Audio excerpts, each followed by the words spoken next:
El capítulo de hoy es la semiotecnia del aparato cardiovascular. Es el primer capítulo que desarrollamos de esta nueva evaluación clínica. Y vamos a comenzar viendo algunas de las condiciones específicas relacionadas al aparato cardiovascular, tal como nos sugiere la OMS, e indica que justamente es la principal causa de muerte en todo el mundo. El 35% de las muertes registradas son por enfermedad cardiovascular, particularmente la cardiopatía isquémica y el accidente cerebrovascular son las que explican las dos primeras condiciones asociadas a mortalidad. Más del 75% de las muertes se producen en países con ingresos medios o bajos, y la mayoría de las enfermedades cardiovasculares pueden prevenirse actuando sobre factores de riesgo. Los principales factores de riesgo que siguen asociados al desarrollo de enfermedad cardiovascular son el consumo de tabaco, las dietas inadecuadas, particularmente las dietas excesivamente calóricas o con alto contenido graso, el fenómeno de la obesidad, que constituye una enfermedad en sí mismo, pero que favorece el desarrollo de muchas enfermedades, y una de estas es la insuficiencia cardíaca, la inactividad física, más aún si está asociada a alguno de los otros factores de riesgo, o el consumo nocivo de alcohol. Hoy deberíamos mencionar directamente el consumo de alcohol, porque no puede definirse que haya algún consumo beneficioso de alcohol, por lo cual hay una tendencia internacional a recomendar no consumir alcohol en ninguna forma ni en ninguna cantidad. Otras enfermedades que están asociadas a la aparición de la insuficiencia cardíaca y que constituyen un riesgo mayor para desarrollarla son la enfermedad cardiovascular previa, es decir, pacientes hipertensos o que tienen algún otro tipo de alteración cardíaca pueden terminar desarrollando insuficiencia cardíaca. La hipertensión arterial la mencionamos como elemento central porque su control inadecuado conduce siempre al desarrollo de insuficiencia cardíaca, la diabetes mellitus y las hiperlipidemias, cualquier tipo de dislipemia, pero algunas en particular se asocian a una mayor prevalencia de enfermedad cardíaca. Otra de las condiciones que es importante mencionar es el exceso de consumo de sal en la dieta, que favorece la hipertensión arterial y también el desarrollo de insuficiencia cardíaca. Sigue siendo el principal factor de riesgo aislado, como van a ver en la actividad de hipertensión arterial, para el desarrollo de hipertensión y para el riesgo incrementado de desarrollar insuficiencia cardíaca.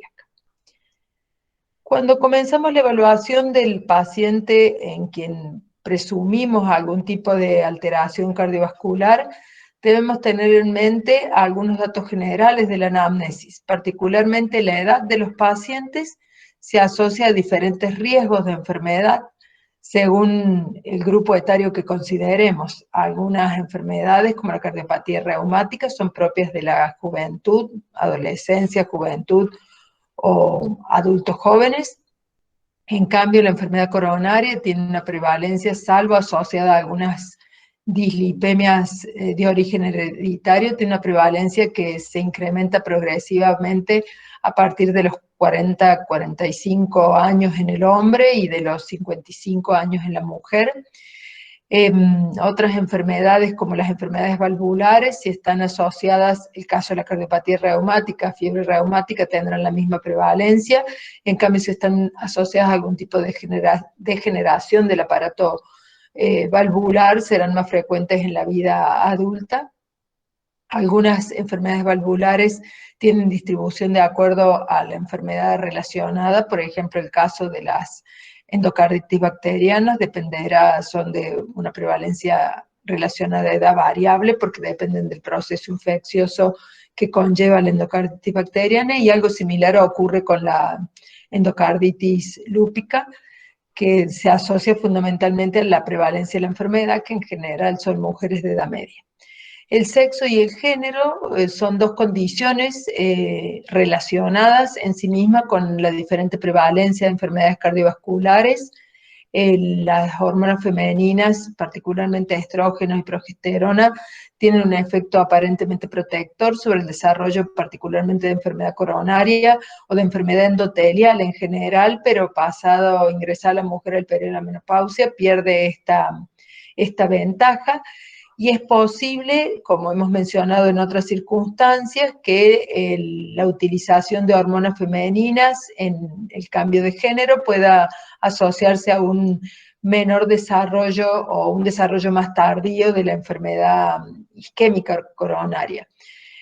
También es importante considerar que con respecto a las condiciones de distribución poblacional o epidemiológicas, algunos países tienen riesgo incrementado de determinadas miocardiopatías o condiciones socioeconómicas bajas que pueden asociarse a infecciones virales capaces de provocar este tipo de miocardiopatías, o por ejemplo la enfermedad de Chagas, como ejemplo de la miocardiopatía chagásica en nuestro medio, pero con una amplia distribución mundial.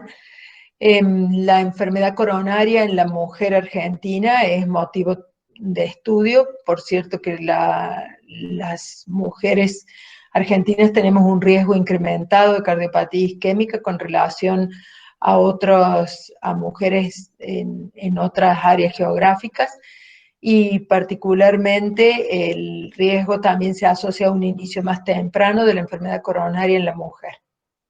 La ocupación tiene alguna connotación, particularmente por riesgos inherentes a determinada exposición ambiental, si existieran exposiciones posibles a tóxicos, o lo que pueden ser las ocupaciones con alto carácter estresante, pueden estar relacionados también al desarrollo de enfermedad coronaria, como el estrés en general, y en alguna oportunidad se ha podido objetivar el desarrollo de cardiopatías, particularmente arrítmicas, por ejemplo, en consonancia con la práctica deportiva de competencia, posiblemente asociado al estrés catecolamínico que se produce por la práctica de deportes competitivos. No han sido pocos tampoco las circunstancias en que hemos visto morir deportistas al inicio de una práctica, pero esto en general reconoce el origen de la inadecuada valoración deportológica antes de la práctica deportiva, situación que día a día se corrige y ya no es una condición frecuente de observar.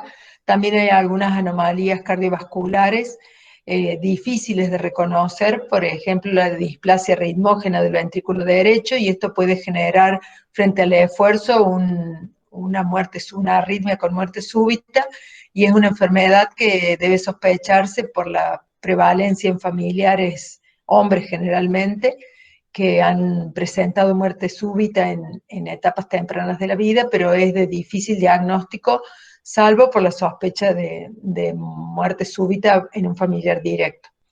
Los jóvenes particularmente, no relacionada a infarto, porque la primera causa de muerte súbita es el infarto agudo de miocardio.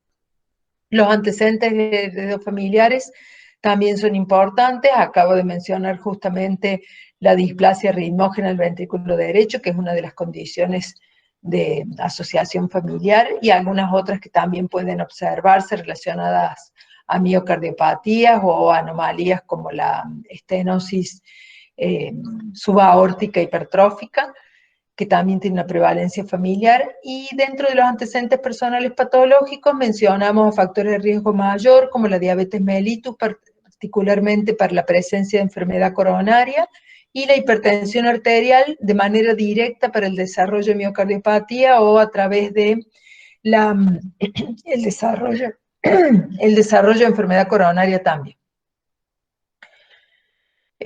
Cuando pasamos al interrogatorio de síntomas, es importante recordar que la insuficiencia cardíaca tiene un síntoma propio y característico que en una condición puede representar un signo, pero que es la presencia de dificultad respiratoria, la percepción del esfuerzo respiratorio. Hemos definido la disnea en varias oportunidades y es interesante recordar la clasificación básica en disnea no paroxismal y paroxismal, Dentro de la disnea no paroxismal la clasificamos en grados, particularmente se asocian a los grados de la insuficiencia cardíaca, que ya la vamos a ver en el capítulo siguiente, y hablamos en que el paciente tiene una disnea grado 1 cuando presenta dificultad respiratoria a grandes esfuerzos, o sea que su actividad cotidiana no se encuentra limitada.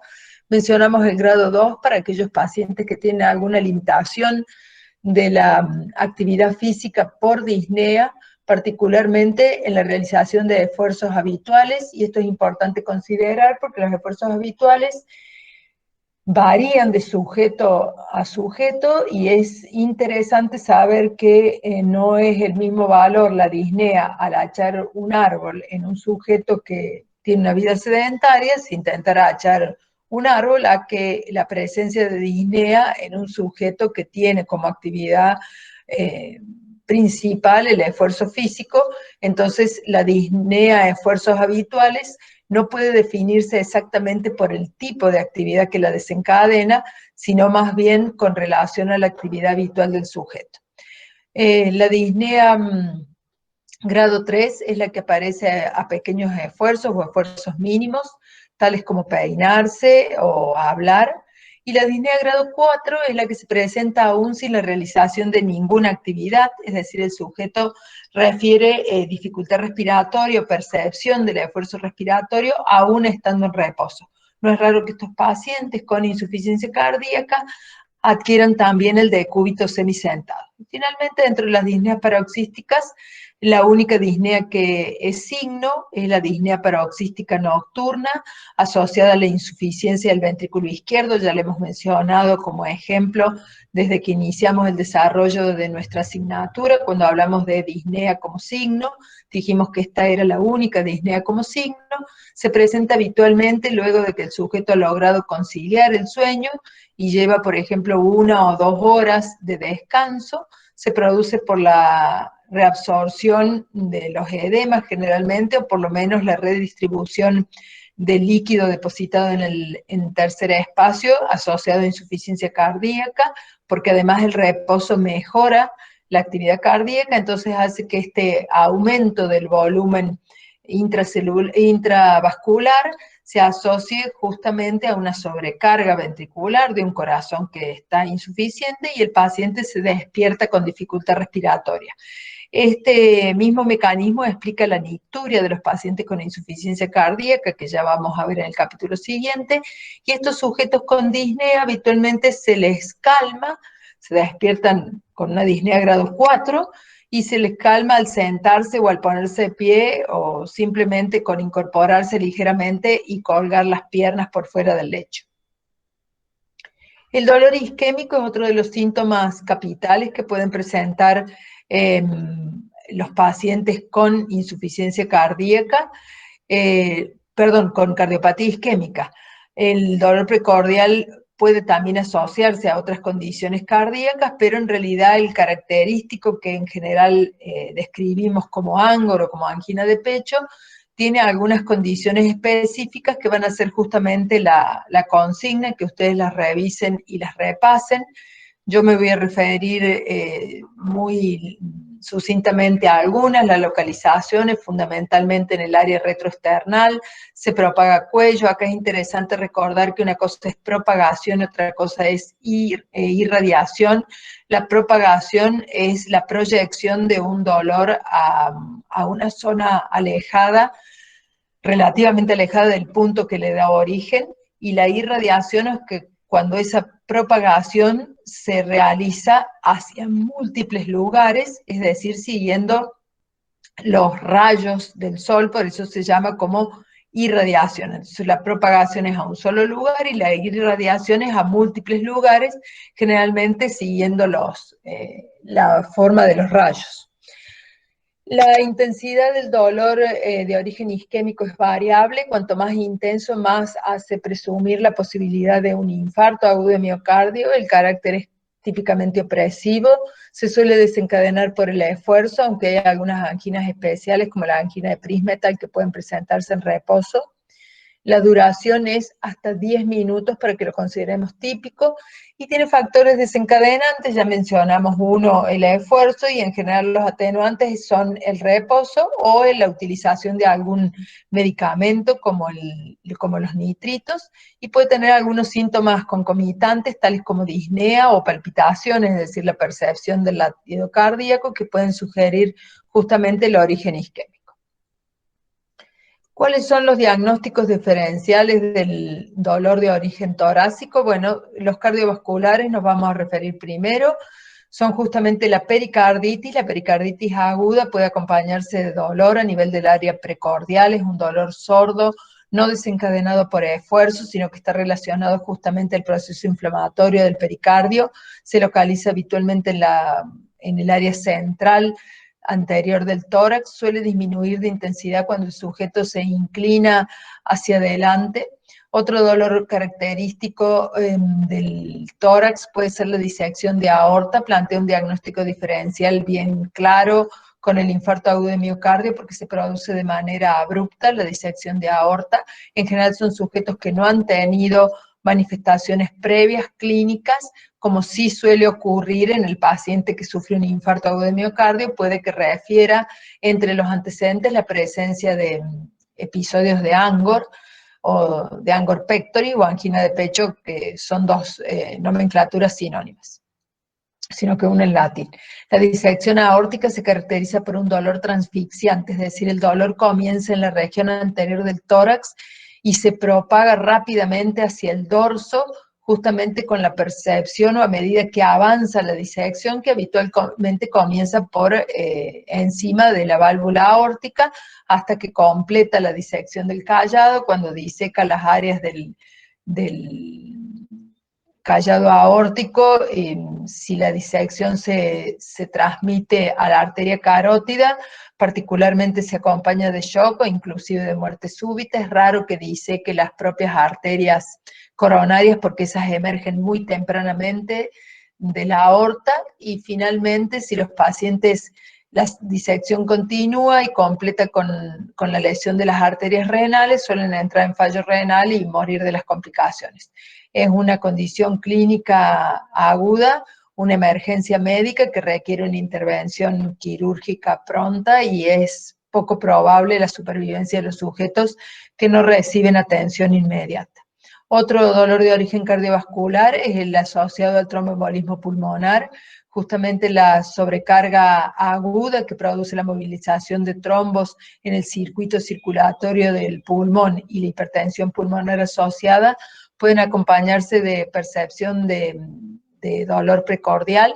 La estenosis aórtica severa también se asocia a un desbalance de lo que es el desarrollo del miocardio por la hipertrofia secundaria de la estenosis aórtica y el desarrollo vascular, por lo cual la circulación coronaria, particularmente en el esfuerzo, puede resultar insuficiente y estos pacientes, además de presentar Angor, pueden presentar síncope con relación a los esfuerzos por dos condiciones. Cuando la estenosis aórtica es muy severa por el escaso volumen de eyección del ventrículo izquierdo y asociado también al fenómeno de isquemia relativa que se produce en estos pacientes con estenosis aórtica severa, que lo van a revisar en la patología valvular. Otro de los diagnósticos diferenciales de dolor torácico es el de origen respiratorio. Las mediastinitis pueden plantear algún diagnóstico diferencial, pero se produce en el contexto de un proceso infeccioso grave. Habitualmente el paciente está séptico. Lo más común es que tenga algún antecedente de intervención invasiva sobre el mediastino o sobre la vía aérea o la vía digestiva, particularmente, que se pueden haber asociado a perforación del esófago o de la tráquea por maniobras instrumentales. La presencia de neumotórax también suele producirse de manera abrupta, ya lo hemos visto, y puede acompañarse de una sensación de dolor en la región anterior del tórax, pero generalmente el dolor es difuso y localizado en todo el hemitórax, donde se produce el ingreso de aire al espacio pleural. La pleuritis y la neumonía también pueden acompañarse de un dolor que es bastante característico, tipo puntada de costado.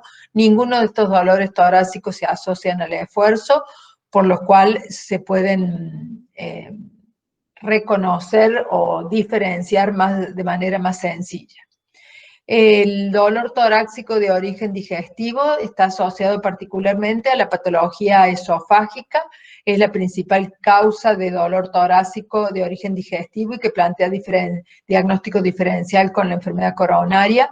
Particularmente puede aparecer el fenómeno de espasmo esofágico. En los sujetos añosos puede ocurrir de manera espontánea. Y esto y en algunas otras patologías esofágicas también, y esto suele generar una sensación justamente de dolor retroesternal que puede resultar interesante a la hora de definir diagnóstico diferencial. Tampoco se relaciona el esfuerzo. La hernia hiatal tiene un mecanismo de aparición y una sintomatología similar a la patología esofágica. La pancreatitis aguda puede presentar algún grado, lo mismo que la colecistitis, algún grado de propagación al tórax. En general, ambas, la pancreatitis aguda y la colecistitis aguda, o el cólico biliar también, se localizan con un dolor inicial en epigastrio, y cada una de ellas tiene una propagación diferente, y generalmente en hemicinturón derecho o izquierdo para la pancreatitis y derecho para la patología vesicular, pero también puede en algunas condiciones propagarse a la parte inferior del tórax y plantear algún diagnóstico diferencial. Finalmente, los síndromes neuromusculoesqueléticos, particularmente el síndrome de Tietze, puede plantear el diagnóstico diferencial.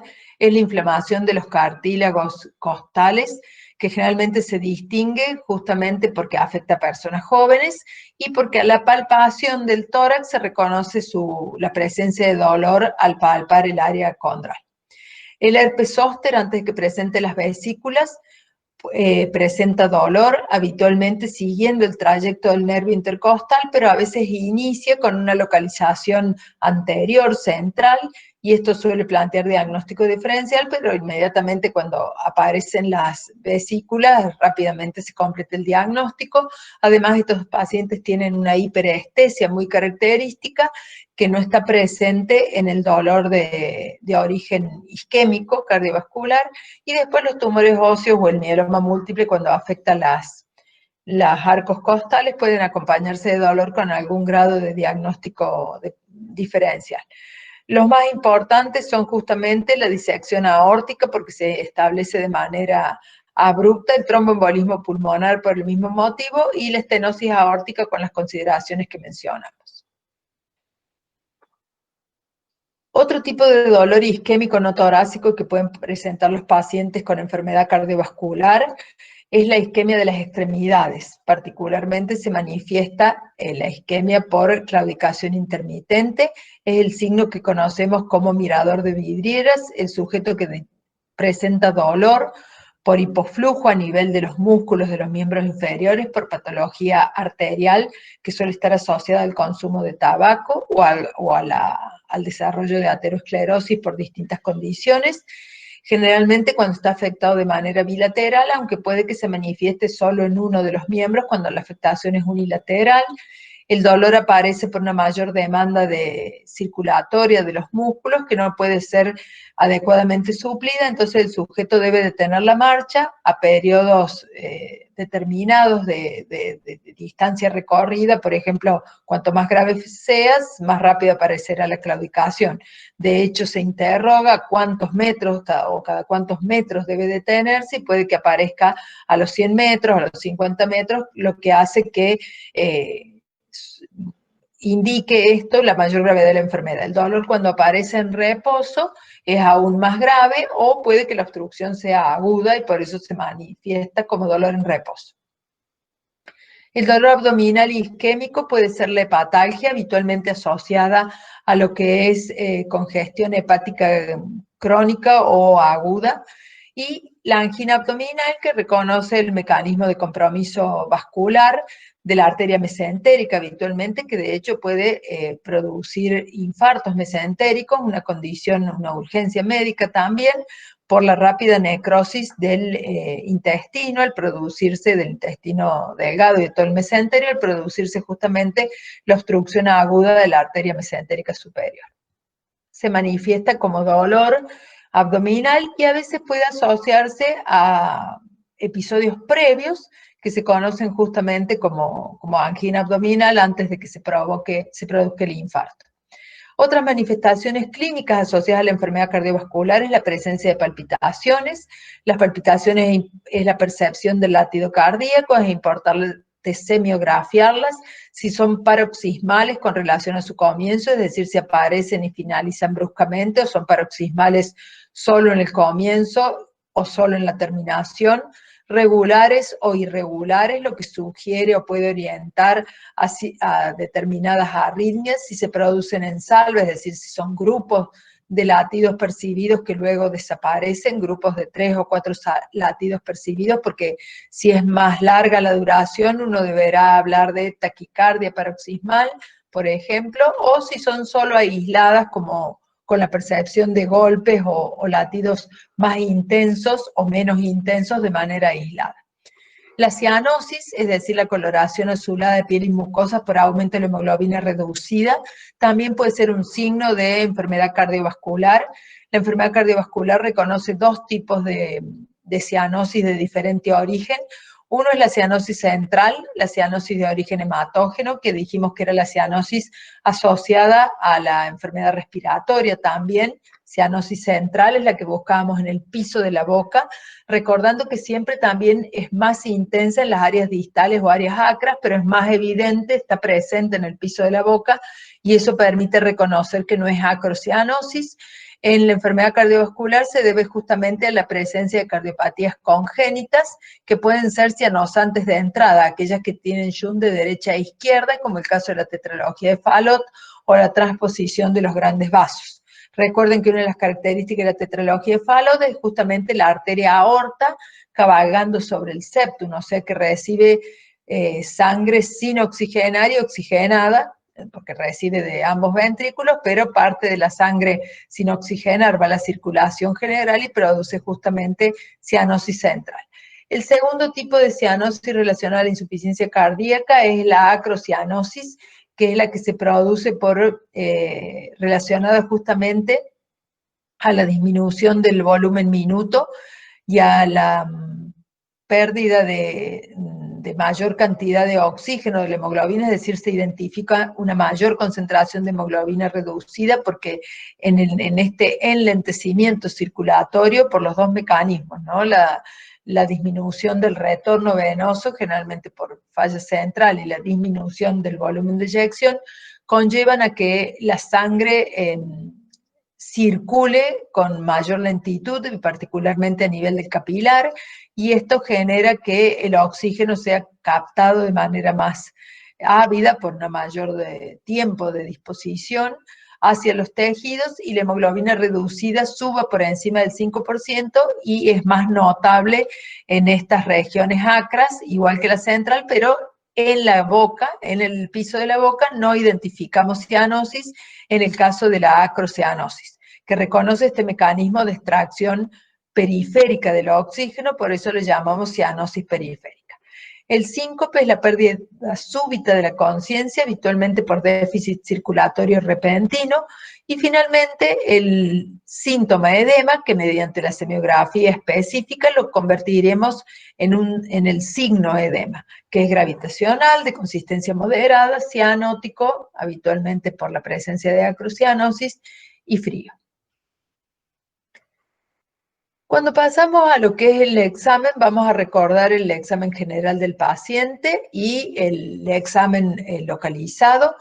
En el examen general del paciente es importante reconocer algunas facies típicas. Algunas facies típicas pueden ser las facies primarias por enfermedad cardiovascular, como la fascia mitral, que se caracteriza por la presencia de 3 tonalidades en el rostro. La acrocianosis, que habitualmente afecta lo que es los pómulos, la punta de la nariz y los labios, sectores acros, tienen un cierto grado de rubicundez facial sobre el área del dorso, de la nariz, y finalmente el colorido blanco o pálido en el resto del rostro, que sugiere justamente esta facie tricrómica. Luego tenemos la facie cianótica relacionada a la acrocianosis que mencionamos, o a la cianosis central. La acrocianosis mostrará punta de nariz, pómulos, labios, y la cianosis central mostrará todo el rostro más la cavidad bucal. Otras facies que pueden sugerir el origen de la enfermedad cardiovascular son la facie hipo o hipertiroidea. Ambas alteraciones de la secreción hormonal tiroidea pueden asociarse a distintos tipos de cardiopatías. El exceso de sales biliares también funcionan como depresores del miocardio y pueden asociarse a insuficiencia cardíaca. El decúbito del paciente estará relacionado a disminuir la dificultad respiratoria, particularmente todos estos decúbitos para mejorar la ventilación se conocen como trepopneas, para mejorar la ventilación, la respiración sería, ¿no es cierto? Pero lo que logran mejorar son solamente la ventilación, es decir, la entrada y la salida del aire, y la trepopnea más característica es la ortopnea, es decir, el paciente que adquiere posición semisentada. Dentro de las actitudes, algunas actitudes pueden observarse y ya las vimos relacionadas a la inspección general. Para la tetralogía de Fallot, la actitud en cuclillas, es decir, el sujeto que se encuentra en esta posición para disminuir la cantidad de sangre que sale a la circulación general sin oxigenar, o sea, de esa manera disminuye el shunt de derecha a izquierda y mayor cantidad de sangre pasa al circuito pulmonar en lugar de pasar a la arteria aorta. Y en la angina de pecho, una característica frecuente de observar es la mano en garra. El sujeto es como si intentara tomarse el precordio con la mano apoyada sobre este área, y se conoce como signo de Levin, descrito clásicamente. En el examen del precordio específicamente vamos a tomar en consideración algunos hechos generales para proceder al examen. Lo primero que hay que recordar es que el examen del aparato cardiovascular se desarrolla de manera característica en la posición de decúbito dorsal, o al inicio para el control de la tensión arterial con el paciente sentado, pero habitualmente los valores tensionales se corroboran con el paciente en decúbito dorsal. Sin embargo, pueden utilizarse distintas maniobras para evidenciar distintos fenómenos palpatorios o auscultatorios, como puede ser el decúbito lateral, el paciente de nuevo en sedestación erguido o sentado hacia adelante, el paciente de pie para evaluar, por ejemplo, la hipotensión ortostática, pero habitualmente la mayor parte del examen cardiovascular, por lo menos en lo que a precordio se refiere, se realiza con el paciente en decúbito dorsal. Otra consideración importante es recordar el cuidado o el respeto al pudor del paciente y explicar previamente cómo se realizará el examen y que se requiere descubrir el tórax del paciente, particularmente en la mujer. Es importante tener un cuidado mayor, y la iluminación del ambiente también es necesario que sea particularmente iluminación de origen natural, como hemos visto también para ver inspección y coloridos, y el examinador en general está de pie a la derecha de la camilla del paciente, pero si se requieren algunas maniobras que se prolongan en el tiempo, o la identificación de las características de un soplo o de ruidos agregados, no duden en buscar un asiento confortable en altura, a la cama o a la camilla, y completar la auscultación sentados.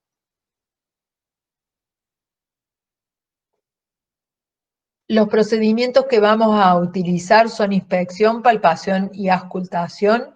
La percusión en el aparato cardiovascular ha caído en desuso.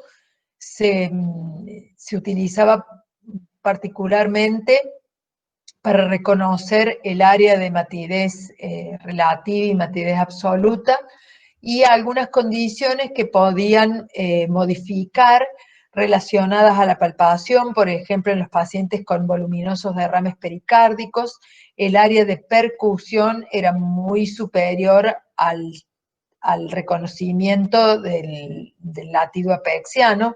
El derrame pericárdico aumentaba los diámetros de la silueta cardíaca, pero no a expensas de la propia estructura muscular, sino de líquido en el pericardio. Por lo tanto, el latido apexiano se percibía por dentro de esta imagen percutoria que se obtenía al realizar el procedimiento. Hoy la ecografía ha suplido todos estos procedimientos de percusión, por lo cual podemos considerar que carecen de valor, y salvo la práctica semiológica para el reconocimiento de diferenciación de los ruidos del área torácica, no ofrece otro valor específico.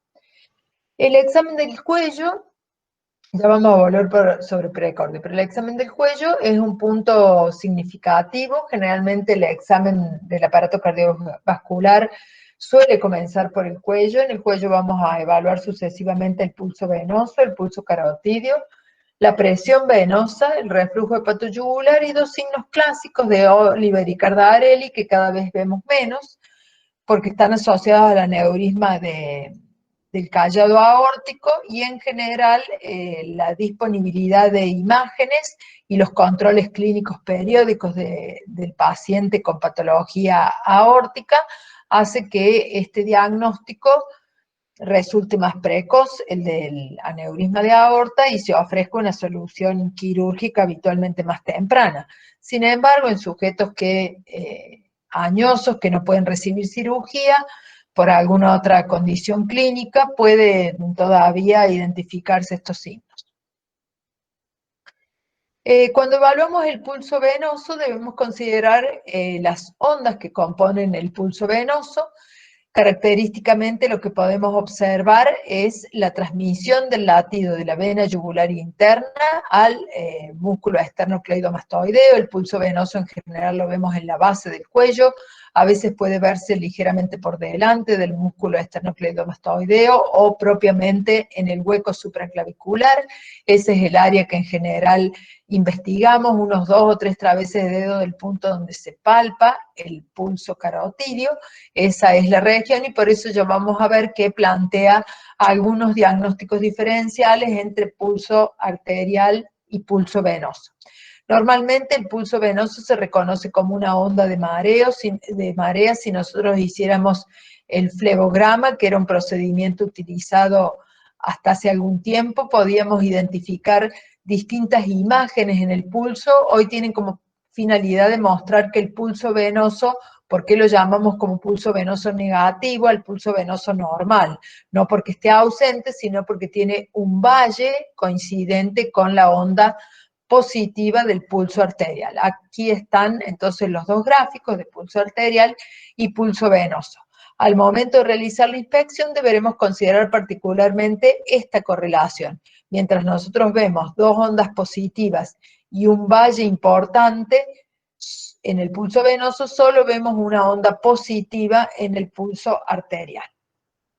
La nomenclatura de las ondas del pulso venoso se conocen como onda A, ¿sí?, que se corresponde particularmente a la sístole auricular, cuando se inicia la apertura de las válvulas, cuando se inicia el vaciamiento de la aurícula y conduce finalmente a la sístole auricular, en ese momento se cierran las válvulas y se produce la sístole ventricular. Entonces, en esa oportunidad aparece la onda C, por la elevación del piso auricular, que se ha cerrado inmediatamente después de la sístole auricular, y el vaciamiento del ventrículo izquierdo termina de completar este descenso del piso luego del inicio de la sístole. La onda C, entonces, como dije, reconoce la repercusión de la contracción ventricular sobre el piso de las aurículas, pero también una impronta o un impulso directo de la arteria carótida sobre la vena yugular interna que puede resultar visible a la inspección. Cuando se completa lo que es el vaciamiento del ventrículo izquierdo, que es lo que se conoce como colapso X, que es el accidente más evidente del pulso venoso, comienza justamente lo que es la fase de llenado auricular. Entonces, nuevamente comienza a elevarse hasta identificarse la onda B, que es cuando se ha completado el llenado, la represión de la aurícula derecha, hasta que finalmente se produce nuevamente el colapso de apertura de la aurícula derecha hacia el ventrículo para nuevamente llegar a la sístole auricular y la presencia de la onda A. En el caso del pulso arterial, como dijimos, vemos una sola onda positiva relacionada a este valle o colapso X del pulso venoso. Acá tenemos la ubicación de la palpación del pulso carotidio, justo en la parte media del cuello, por fuera de la laringe, entre la unión de laringe y tráquea, donde mejor se lo identifica. Se lo palpa con 2 o 3 dedos, es el pulso utilizado en la urgencia para identificar si un sujeto tiene o no pulso, porque es el pulso más central, palpable, de los que se pueden palpar, que relata la actividad del ventrículo izquierdo. Justamente en un área 2 traveses de dedo ligeramente por fuera del músculo esternocleidomastoideo es donde podemos ver el pulso venoso. Si planteamos la diferencia entre uno y otro, podemos reconocer que el pulso arterial, la onda es de presión, predominantemente, por eso distiende la arteria y marca una característica especial que permite palparlo. En cambio, el pulso venoso es solo una onda de volumen, se ve y no se palpa. En el caso del arterial se ve, pero se palpa claramente. El pulso arterial ofrece una onda única, positiva y vigorosa. El pulso venoso ofrece ondas de marea y valles, tiene una dominancia negativa, como dijimos, que se correlaciona con el colapso X. El pulso arterial no desaparece al comprimir la base del cuello, en cambio el pulso venoso, que está relacionado solo a ondas de marea, sí desaparece al comprimir el cuello o al comprimir la proyección de la vena yugular. La respiración no altera de ninguna manera el pulso arterial en lo que a visibilidad se refiere. Sí pueden recordar que habíamos dicho en los signos vitales que habitualmente disminuye de intensidad y se acortan sus espacios en la inspiración, pero no modifica las características propias del pulso, no deja de palparse, ni se magnifican tanto como ocurre con los movimientos respiratorios para el pulso venoso. No se modifica al sentarse y en general el pulso venoso desaparece al sentarse, salvo que exista hipertensión venosa, insuficiencia cardíaca, y que la ingurgitación yugular no ceda aún con la posición sentada. Ahora vamos a ver justamente de qué hablamos cuando hablamos de ingurgitación yugular. Les pido que recuerden con claridad la palabra, es ingurgitación yugular, no ingurgitación. Ingurgitación se escribe con G, pero no tiene U en la segunda sílaba con G, por lo tanto suena ingurgitación yugular. La ingurgitación yugular permite reconocer la presión venosa. La forma adecuada para evaluar la presión venosa a través de la semiotecnia es con el paciente en decúbito dorsal, con el tronco elevado en 45 grados con relación al plano de la cama. Es importante que lo que hayamos elevado sea el tronco y no la cabeza. Esto es lo que se conoce como posición semisentada. Las camas hospitalarias con el sistema mecánico de elevación permite conseguir exactamente el ángulo de 45 grados, porque fuera de esa posición es imposible definir la presión venosa por este método, que es un método de inspección. ¿Qué vamos a hacer? Vamos a reconocer el ángulo de Lewis, que es el ángulo de la unión del manubrio del esternón con el cuerpo esternal. Allí se traza un plano horizontal, que es el plano de Lewis, que proyectado hacia el cuello, permite ubicar cuánto sobrepasa la ingurgitación yugular, es decir, la visualización de la vena yugular, ese plano. Se considera normal hasta 2 centímetros, porque la presión venosa central es de 7 centímetros de agua. Si consideramos que desde la aurícula derecha al ángulo de Lewis hay 5 centímetros y que puede sobrepasar 2 centímetros este plano tangente al ángulo de Lewis, es claro que por la suma directa se obtiene los 7 centímetros de presión venosa central normal. ¿Qué condiciones pueden provocar ingurgitación yugular y qué modificaciones tienen con la respiración? Primero, el parámetro normal. La ingurgitación yugular puede verse de manera bilateral hasta los 2 centímetros por encima del plano de Lewis, es pulsátil con colapso inspiratorio, es decir, su borde superior desciende durante la inspiración. Ese es el fenómeno normal. Bilateral, no sobrepasa los 2 centímetros, se puede ver el pulso venoso a ese nivel y tiene colapso inspiratorio, o sea, desciende. ¿Qué pasa en la insuficiencia cardíaca? La ingurgitación yugular también es bilateral, pero supera el plano de Lewis más de 2 centímetros, porque hay aumento de la presión venosa central y todavía mantiene su oscilación y desciende con la inspiración y puede verse también el pulso venoso. ¿Qué ocurre en la enfermedad pericárdica por derrame pericárdico intenso, conocida como taponamiento cardíaco, que lo van a ver específicamente? La ingurgitación yugular se mantiene pulsátil, tiene un ascenso notable de la columna superior en la inspiración, es decir, que está invertido el fenómeno de descenso que se conoce como signo de Kussmaul.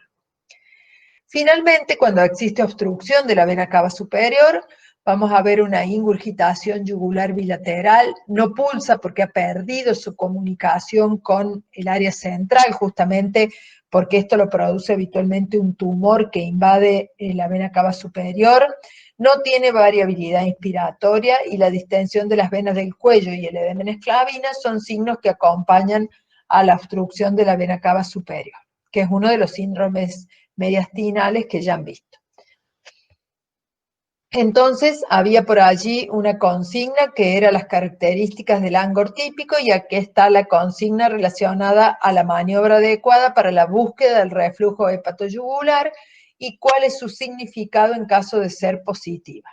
Recuerden que la ingurgitación yugular es decir, la evaluación de la presión venosa y de la ingurgitación yugular en general, es uno de los capítulos desarrollados con detalle específicamente en nuestra guía de trabajos prácticos, lo cual orienta la importancia de la evaluación del cuello en los pacientes con presunta patología cardiovascular. Los signos de Oliver y de Cardarelli que les había mencionado son 2 signos clásicos. El primer recuerdo es el anatómico. El callado aórtico cabalga sobre el bronquio fuente izquierdo. Cuando existe un aneurisma a nivel del callado aórtico puede verse en cada sístole. Este aneurisma se distiende más, o sea que su volumen realmente se irradia hacia todas las direcciones, mientras el examinador sostiene con ambos dedos la estructura laringea. Se puede observar que por la brusca distensión del callado durante la sístole, el bronquio fuente es traccionado hacia abajo y de esa manera se produce el descenso traqueal en cada sístole. En el caso del signo de Oliver, también el empuje brusco de la tráquea que sufre por efecto de la distensión aórtica desvía la estructura traqueal y laringea en cada sístole. El examen del área cardíaca reconoce, como habíamos dicho, los 3 procedimientos de inspección, palpación y auscultación. Lo primero en la inspección es recordar la morfología, observar y reconocer la morfología del precordio. Algunas formas especiales del tórax pueden sugerir o asociarse a algunas enfermedades cardiovasculares. Algunas tienen menos importancia de lo que se creía antaño, como el pectum carinatum o el pectum excavatum, pero en algunos pacientes, particularmente cuando existen grandes cardiomegalias que se han instalado en épocas tempranas de la vida, cuando el tórax aún no había completado su desarrollo y calcificación de cartílagos costales, pueden deformar en cierta manera con una prominencia mayor del área torácica. Cuando hablamos de los límites de la región del área cardíaca, reconocemos específicamente la proyección del área de corazón y la proyección de grandes vasos. Utilizamos líneas imaginarias para la topografía, dos líneas verticales para el área cardíaca que pasan a 1 centímetro por fuera, serían las líneas paraesternales, entonces pasan a 1 centímetro o 2 por fuera de la margen external, derecha e izquierda, es decir, dejan justamente el espacio donde se localizan los focos de auscultación. La misma línea para lo que, perdón, estaba en el área cardíaca, entonces la línea paraesternal, aproximadamente a 2 centímetros del borde external derecha, y la línea para externa, medio clavicular izquierda, que pasa justamente por fuera o al nivel de la punta del corazón. Entonces, entre estas dos líneas verticales, la paraesternal derecha y la medio clavicular izquierda, tenemos los límites verticales del área de proyección del corazón. Si consideramos una línea, se ha ido muy arriba esta línea, una línea que pasa exactamente por el borde superior de la tercera costilla, o sea que está algo levantada esta línea, es borde superior de la tercera costilla, vamos a poder reconocer el límite superior del área cardíaca, porque del borde superior de la tercera costilla ya tenemos justamente lo que es la estructura de los focos de auscultación aórtico y pulmonar. Y una línea imaginaria que pasa por el borde inferior de la quinta costilla, limitan el área cardíaca. Entonces vuelvo a repetir, está mal dibujada, borde superior de la tercera costilla, borde inferior de la quinta costilla, línea paraesternal derecha a 2 centímetros del borde del esternón, y línea hemiclavicular izquierda. Esto permite reconocer la proyección del corazón.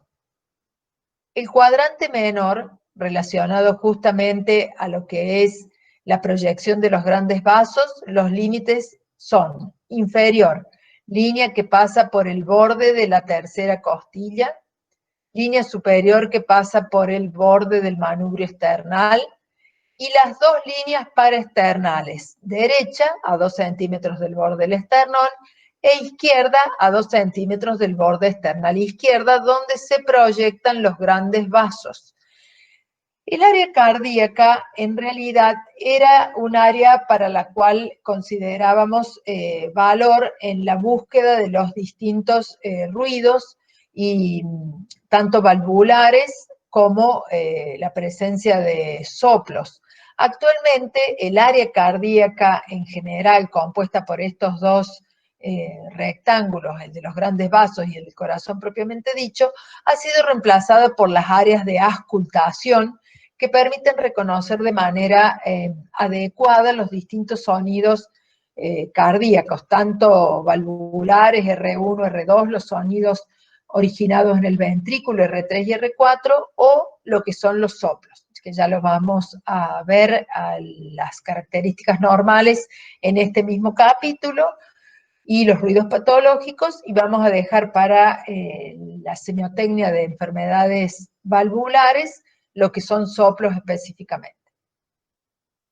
¿Qué más podemos evidenciar en la inspección? La presencia de latidos, que vamos a corroborar lógicamente con la palpación, que es un procedimiento un poco más útil para identificar la presencia de latidos. Pero a veces los latidos pueden solo verse y no palparse, y esto es un dato significativo, ya vamos a ver en qué condiciones.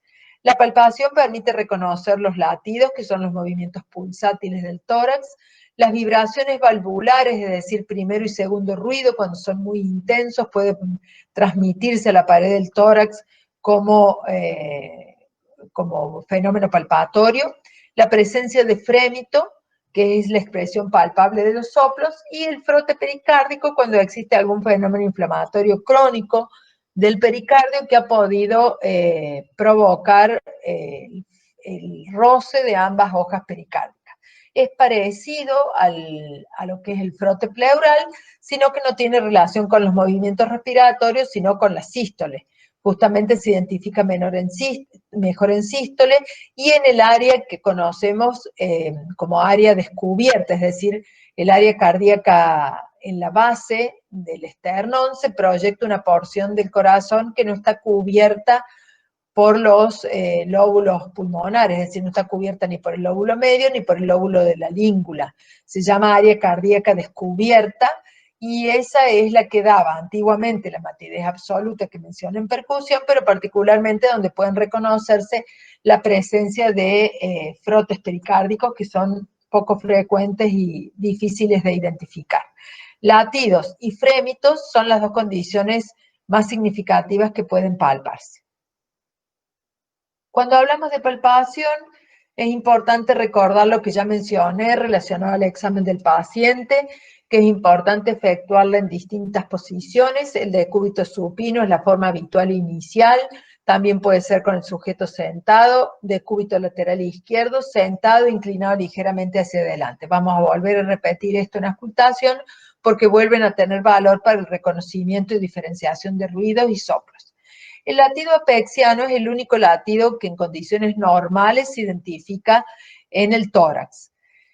En los niños puede identificarse el latido de la arteria pulmonar, justamente donde está el foco de auscultación de la arteria pulmonar, pero solo en los niños, por eso en la práctica general se reconoce que el latido apexiano es el único latido normal en el tórax de un adulto o de un niño más allá de los 2 años de edad, por lo cual es el que vamos a considerar como específico y normal.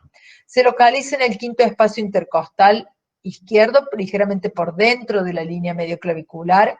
Tiene un área de palpación normal de aproximadamente 2 centímetros, o sea, 2 traveses de dedo. No se ve ni se palpa más allá de los 40 años y se desplaza con los cambios de posición y en condiciones fisiológicas y constitucionales. Condiciones fisiológicas como el embarazo pueden desplazarlo hacia arriba, sobre todo el embarazo en el tercer trimestre. Los sujetos pícnicos o longilíneos pueden tener desplazamientos también hacia arriba o hacia abajo del latido apexiano.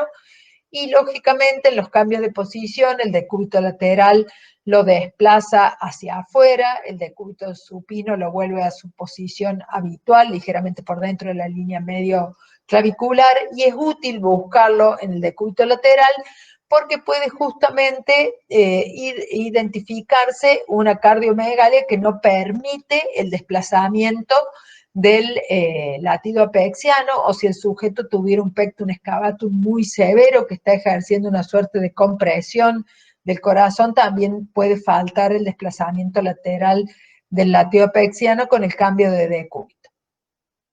Entonces, único latido normal del área precordial. Otros latidos que podemos identificar tanto en el tórax como fuera del tórax son siempre patológicos. El latido diagonal del ventrículo izquierdo es cuando se ha magnificado por hipertrofia del ventrículo izquierdo la condición de normalidad del latido apexiano y habitualmente se desplaza hacia abajo predominantemente.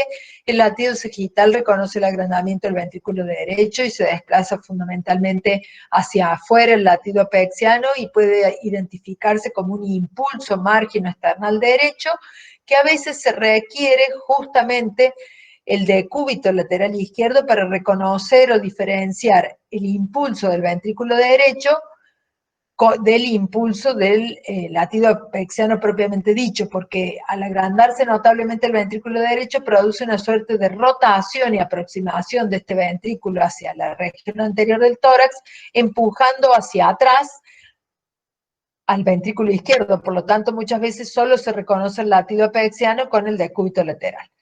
Otro latido que podemos identificar es el latido diagonal invertido, en el caso del aneurisma de aorta, relacionado generalmente a la sífilis terciaria, ya es una condición clínica que prácticamente no vemos, aunque no hay que descartar que el amplio progreso de la prevalencia de sífilis en la población joven particularmente, puede que el no diagnóstico o el no tratamiento oportuno conlleve a que podamos volver a ver estas condiciones de aneurisma de aorta. Particularmente es el aneurisma de la porción inicial de la aorta el que puede dar el latido diagonal invertido.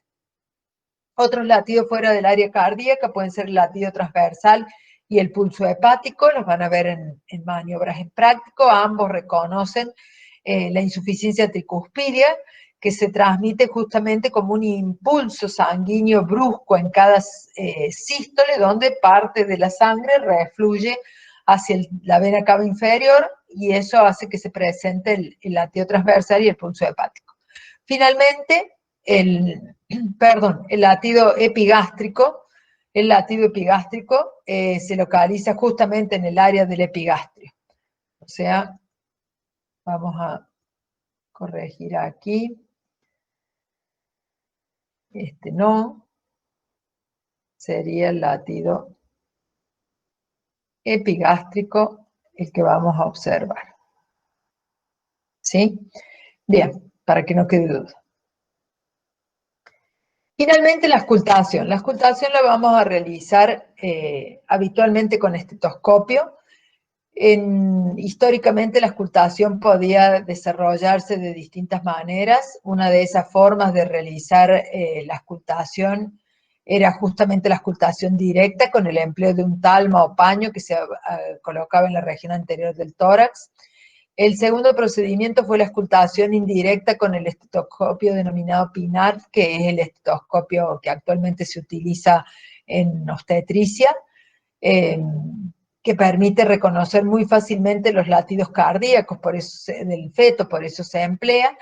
Y actualmente el estetoscopio más utilizado es el vía auricular. Voy a aprovechar para decir que nosotros recomendamos en la cátedra la marca Littmann.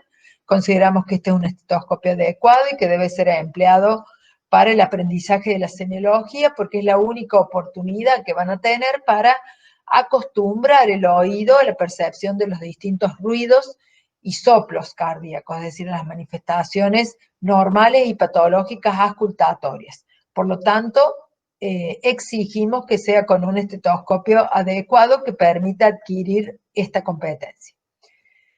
De nuevo, recordar que la auscultación también se realiza en distintas posiciones, podrá ser el decúbito supino, el lateral izquierdo, posición de pie, paciente sentado, sentado inclinado hacia adelante, evaluar la presencia de las modificaciones con la respiración, completar con la maniobra de Valsalva y con la maniobra del Hangrik, que es la contracción de ambas manos, que esto aumenta ligeramente la resistencia periférica y puede disminuir o intensificar algunos soplos aórticos.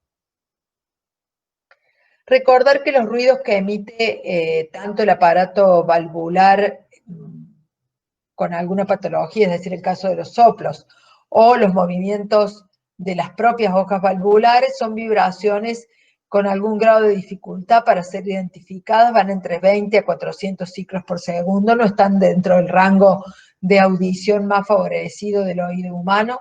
El espacio de tiempo que necesita nuestro oído para diferenciar un ruido de otro tiene que superar la 0,2 centésimas de segundo, habitualmente entre 0,2 o 0,4, dependiendo el entrenamiento del examinador.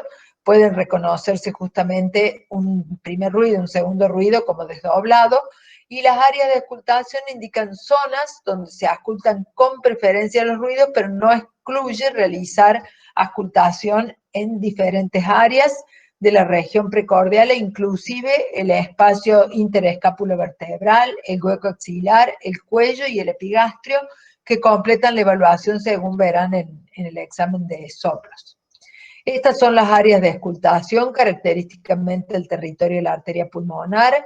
El foco está en el segundo espacio margino-esternal derecho, para el foco izquierdo, para el foco aórtico margino-esternal derecho. Estas imágenes de auscultación de la aorta y la pulmonar permiten evidenciar claramente cómo la diferenciación de los dos rectángulos vascular y cardíaco pierden valor a la hora de examinar al paciente. Hay que recordar la salida de la arteria aorta, por lo cual el foco principal está segundo espacio margino-esternal derecho, pero tiene un foco accesorio en el cuarto espacio margino-esternal izquierdo, conocido como foco de Herb. El área del ventrículo izquierdo se corresponde directamente con la auscultación del foco mitral sobre lo que es la proyección del ápex o del latido apexiano. El área del ventrículo derecho es la zona de miocardio descubierto que mencionamos para la búsqueda de los frotes también, y el área de la aurícula derecha, donde se identifican mejor los soplos derechos o los ruidos de origen derecho, que son difíciles de identificar en líneas generales por la posición del corazón y por la menor intensidad que tienen. Es importante buscarlos hacia el sector márgino external derecho. Acá tenemos la localización específica, ¿no es cierto?, de los focos de auscultación accesorios que podemos reconocer para las distintas estructuras.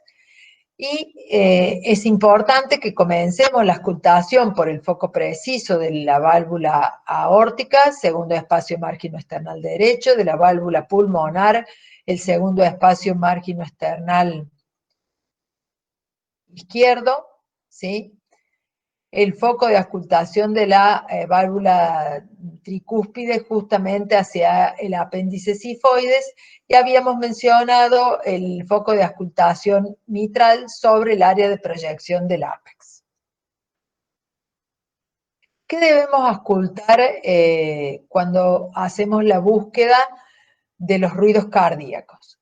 Los ruidos cardíacos normales son el primero y el segundo ruido en todas las etapas de la vida. El tercer ruido puede ser fisiológico entre los 2 y los 30 años, y el cuarto ruido es siempre patológico.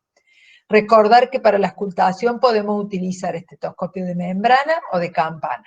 Está indicado auscultar el primero y el segundo ruido con el estetoscopio de membrana, y el tercer y cuarto ruido se identifican mucho mejor con el estetoscopio de campana.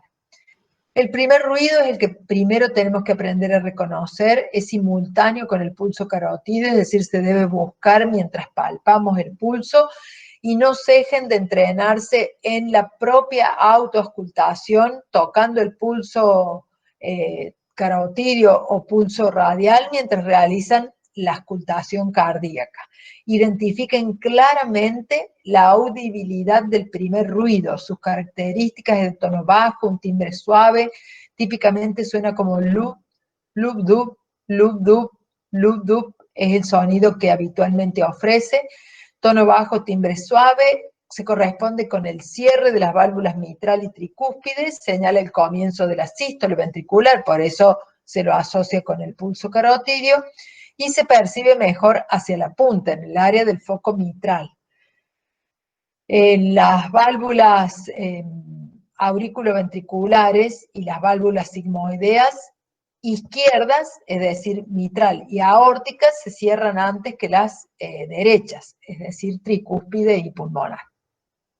Recordar entonces estas condiciones que hacen que sea importante reconocer la audibilidad de cada uno de estos ruidos.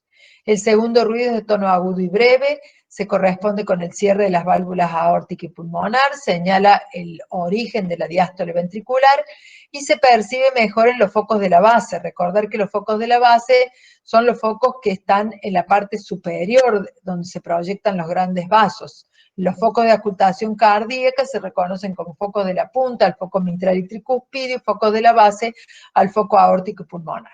El tercer ruido es de tono bajo y apagado, semeja el eco del segundo ruido. Decían los clásicos que se palpa mejor de lo que se ausculta, como una sensación de marea sobre el precordio.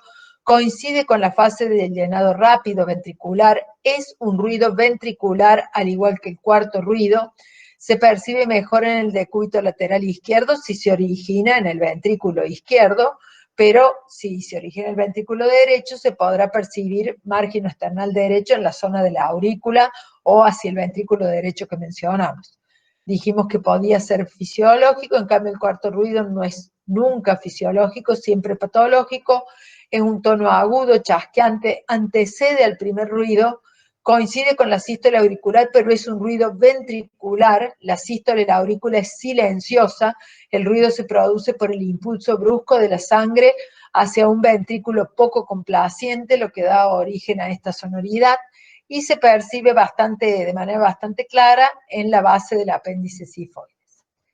El primer ruido de intensidad puede estar aumentado en el caso del embarazo, el ejercicio, el hipertiroidismo, un síndrome de preexcitación que se conoce como Wolff-Parkinson-White, la estenosis mitral cuando las válvulas aún no se han calcificado y en el bloqueo auriculoventricular de tercer grado. Esto no hay una mnemotecnia para recordarlo, es importante poder identificar que un primer ruido está aumentado de intensidad y pensar en el contexto general del paciente, qué explicación podemos darle, ¿sí? Pero no tendría mucho sentido intentar memorizar claramente los aumentos y las disminuciones, porque es más importante reconocer cuál es el mecanismo que contribuye a que se produzcan. Sí recordar una condición fisiológica, que es el embarazo y el ejercicio, para no confundir un aumento de la sonoridad del primer ruido con otra condición. Disminuye clásicamente en la insuficiencia cardíaca con el empleo de beta bloqueantes, es decir, cualquier elemento que disminuya la fuerza contráctil del corazón, el hipotiroidismo que funciona con un mecanismo similar, la presencia de derrame pericárdico porque disminuye la fuerza contráctil a expensas de una disminución franca del retorno venoso porque no puede ingresar adecuadamente la sangre dentro del corazón que está como comprimido por el derrame pericárdico, en el enfisema y la obesidad.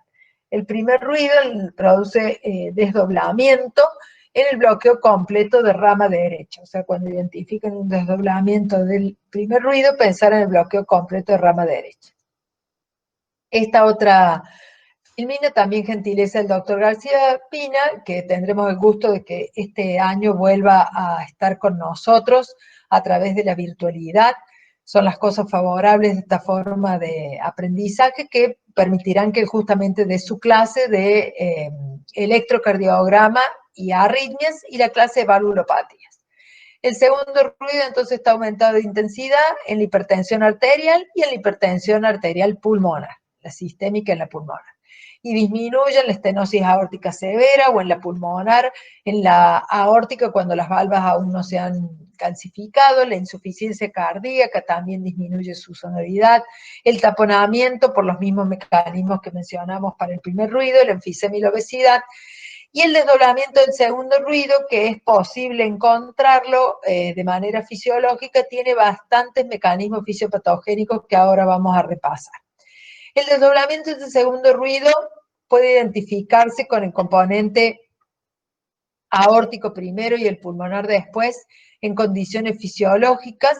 El componente pulmonar se retrasa durante la inspiración por el mayor volumen de sangre que llega a sus estructuras, y eso hace que se diferencie mejor ambos ruidos. Se identifica un desdoblamiento amplio en inspiración y en expiración, también por retraso del componente pulmonar cuando existe hipertensión pulmonar, cada vez se adelanta más el ruido aórtico. En la insuficiencia mitral también puede ser la otra condición para que esté ampliamente desdoblado, ya sea porque se retrasa el pulmonar o se adelante el aórtico, en distintas condiciones, pero mantiene su variabilidad fisiológica.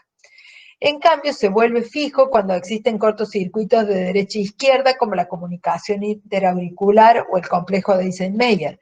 Está desdoblado y ha perdido sus condiciones fisiológicas.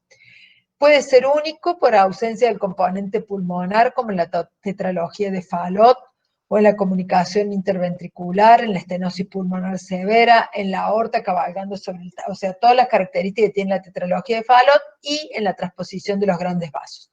Entonces, el Fallot, que asocia justamente una CIB, estenosis pulmonar, la aorta cabalgando sobre el tabique, y el fenómeno de hipertrofia del ventrículo derecho, puede asociarse justamente por este fenómeno de septum incompleto. La válvula pulmonar no funciona adecuadamente y por lo tanto puede faltar completamente el fenómeno pulmonar, o en la transposición de los grandes vasos. Y tenemos un desdoblamiento paradojal cuando el componente aórtico es el retrasado y se ausculta después del componente pulmonar. Particularmente aparece el desdoblamiento en la expiración y no en la inspiración, como en el caso de la estenosis aórtica muy severa o en el bloqueo completo de rama izquierda. Durante la inspiración desaparece el desdoblamiento y por eso se conoce como desdoblamiento paradojal. Acá tenemos las distintas la distinta evidencia de los desdoblamientos, el desdoblamiento amplio, el desdoblamiento fijo y el desdoblamiento paradojal, que habíamos mencionado que estaban referidos. El desdoblamiento amplio mantenía las características de desdoblamiento fisiológico, es decir, habitualmente desdoblado en la inspiración y suele ser único en la expiración. Cuando es amplio está desdoblado en ambos tiempos. El mismo desdoblamiento patológico, pero fijo en la comunicación interauricular, está desdoblado en expiración y desdoblado en inspiración. Y finalmente, el desdoblamiento paradojal del segundo ruido, cuando el componente aórtico está muy retrasado, por ejemplo, en la estenosis aórtica severa o en el bloqueo completo de rama izquierda, y el componente pulmonar se adelanta en expiración, y en la inspiración se vuelve único el segundo ruido, por eso se lo conoce como desdoblamiento paradojal. Primero porque está adelantado el componente pulmonar, y porque en la inspiración, que fisiológicamente es donde se oye desdoblado aún en los sujetos sanos y jóvenes, el segundo ruido, acá desaparece en la inspiración y está solo en la expiración. Muy bien, los ruidos agregados y los soplos, es importante reconocer en qué momento del ciclo cardíaco se presentan, el foco de auscultación y la propagación que tienen, la duración, la intensidad, el tono y las modificaciones con la respiración o la maniobra de Valsalva. La maniobra de Valsalva es una expiración a glotis cerrado, que cuando se completa la maniobra y el sujeto respira, se intensifican rápidamente por un aflujo repentino de sangre al miocardio, se intensifican en los primeros 6 a 7 latidos los fenómenos auscultatorios derechos, y post Valsalva al 7 o a los 8 del octavo latido en adelante se intensifican los fenómenos izquierdos, porque toda la sangre que afluye rápidamente al ventrículo derecho, cuando cede la maniobra de Valsalva, demora unos 5, 6 latidos, 7, para llegar al corazón. Finalmente esta sobrecarga de volumen para llegar al ventrículo izquierdo. Entonces, a partir del octavo latido es que se intensifican los fenómenos auscultatorios izquierdos. Por eso se dice que todos los soplos o fenómenos auscultatorios derechos se intensifican post-Valsalva inmediata. En cambio, los fenómenos auscultatorios izquierdos lo hacen post-Valsalva tardía. El tercer ruido puede ser fisiológico, dijimos, entre los 2 y los 30 años, y es patológico, indicando la presencia de insuficiencia cardíaca. Puede aparecer en la anemia, condición fisiológica en el embarazo, la insuficiencia mitral, la CIB, pero recordar que puede ser fisiológico y que el mayor determinante de tercer ruido patológico es la insuficiencia cardíaca. El cuarto ruido es siempre patológico, y en ausencia de soplos, porque la hipertensión, perdón, la estenosis muscular subaórtica y la estenosis aórtica dan soplo y dan cuarto ruido, en ausencia de soplo, la cardiopatía isquémica y la hipertensión arterial son las dos causas principales que explican su presencia. La sístole, que es el espacio comprendido entre el R1 y el R2, puede contener fenómenos auscultatorios relacionados a la apertura o cierre valvular. Característicamente se conocen como clics, los que ocupan este primer silencio o silencio corto, que dependen de la apertura valvular, como el caso de la estenosis aórtico-pulmonar, o sea, es un ruido sobreagregado. El R1 y el R2 se originan fundamentalmente por el cierre valvular, pero intervienen en su composición la apertura valvular. Por eso es que cuando la apertura valvular se produce de manera anormal, asociado al primer ruido podemos identificar los clics, que nos permiten oír la apertura valvular, que normalmente queda enmascarada por el cierre de la válvula mitral y tricúspide, ¿sí? ¿Está claro? Y no relacionado a la apertura valvular es el ruido que emite el clics asociado, presistólico, asociado al prolapso de válvula mitral, que justamente es porque durante el fenómeno de la sístole ventricular La válvula, que tiene un soporte inadecuado, protruye ligeramente hacia la aurícula y ese fenómeno de prolapso, de protrusión, es lo que produce este denominado clics presistólico por prolapso de la válvula mitral. Los otros clics, como dije, están asociados a la apertura valvular.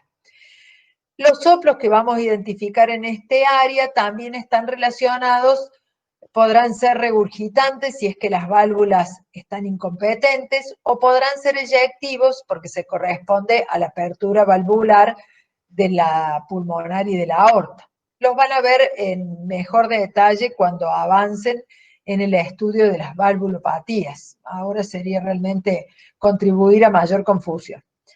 La diástole está comprendida entre el segundo ruido y el primer ruido, se conoce como silencio mayor, puede tener como ruidos agregados el tercero y el cuarto, y puede tener chasquidos. Los chasquidos se corresponden a la apertura valvular, es decir, serían similares a los clics, pero están en la diástole porque corresponden a la apertura de las válvulas mitral y tricúspide, que dijimos que eran fenómenos que normalmente no se identifican porque el cierre de las válvulas pulmonar y aórtica que determinan el segundo ruido oculta o enmascara el fenómeno de apertura. Cuando las valvas están enfermas, se vuelve audible este fenómeno de apertura de mitral o tricúspide. Y los soplos podrán ser de llenado, cuando la sangre ingresa, pasa de aurícula a ventrículos, o regurgitantes cuando estas valvas son incompetentes y la sangre refluye desde el ventrículo a la aurícula. Podemos identificar soplos que se encuentran en ambos tiempos, como el doble soplo en las dobles lesiones valvulares, por ejemplo, estenosis e insuficiencia aórtica, y los soplos continuos que se originan en la persistencia del ductus arterioso o cuando existen fístulas que puedan dar origen a este tipo de sonidos. Y finalmente, podemos tener fenómenos audibles, que no son soplos, que están originados en estructuras no cardíacas, particularmente el frote pericárdico. El apropiado rendimiento de la auscultación cardíaca se obtiene investigando la aparición o modificación de los fenómenos auscultatorios mediante los cambios posturales que habíamos mencionado, la maniobra de Valsalva y el ejercicio isométrico. Finalmente, para ir terminando, hay que recordar la auscultación y el examen físico en general de otras regiones, pero particularmente no debemos pasar por alto la auscultación e ir a buscar en aparato respiratorio signos de insuficiencia cardíaca que vamos a tener oportunidad de repasar en el capítulo siguiente. Abdomen, buscar soplos, particularmente en la región periumbilical, que podremos identificar justamente en la estenosis de las arterias renales, que puede ser un dato positivo para la evaluación de un paciente con hipertensión arterial, e ir a buscar soplos propios del cuello, particularmente en la estenosis carotidia. Recordar que tanto a abdomen como a cuello, como a región axilar, como al espacio interescápulo-vertebral izquierdo pueden propagarse los soplos que se originan en las válvulas cardíacas. Por lo tanto, va a ser importante reconocer en cuello que sea un soplo propio de la arteria carótida y no un soplo propagado de una estenosis aórtica. En el epigastrio podrá pasar algo similar. Al epigastrio se propaga particularmente el soplo de la insuficiencia aórtica. Entonces habrá que diferenciarlo con un soplo que sugiera la estenosis de la propia aorta abdominal, o si está un poco más abajo, lo que mencionamos de la estenosis de las arterias vertebrales, de las arterias renales. Justamente las arterias vertebrales pueden también ofrecer algún tipo de soplo en la región posterior del cuello, pero es bastante menos frecuente. La consigna 2, para finalizar, que son las modificaciones del latido apexiano en el agrandamiento del ventrículo derecho e izquierdo. Eso es lo que ustedes deberán buscar en detalle como consigna 2.